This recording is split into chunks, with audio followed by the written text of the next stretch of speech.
Saudara Satuan Reserse Kriminal Polres Aceh Besar bersama tim Inafis melakukan pemeriksaan penyebab kebakaran 10 unit asrama putra Pondok Pesantren Gontor di Aceh Besar.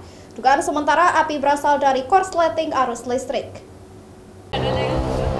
Walau tidak ada korban jiwa dalam peristiwa ini, 10 kamar asrama Pondok Pesantren Gontor 8 tidak dapat digunakan lagi.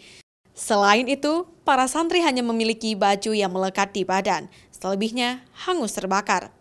Dari hasil penyelidikan awal dan keterangan sejumlah santri serta pengurus pesantren, api diduga berasal dari sumber listrik. Sempat terjadi ledakan sebelum kobaran api menyebar dengan cepat ke seluruh asrama tersebut. Tidak ada korban jiwa dalam kejadian tersebut. Barang-barang santri ludes terbakar. Yang pertama, status quo kami amankan, polisi lain sudah terpasang, kemudian yang kedua juga dari tim identifikasi dari Polres sudah turun, kemudian melaksanakan pendalaman. Kami juga mendapati informasi dari para saksi bahwasanya sumber awal dari bunyi ledakan itu adalah dugaannya di panel listrik akibat terjadinya korsleting.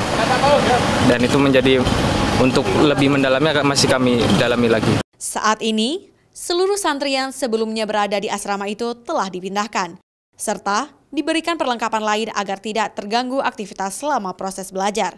Sejumlah bantuan dari pemerintah Aceh dan Aceh Besar juga telah diserahkan. Syahril, Kompas TV, Aceh Besar.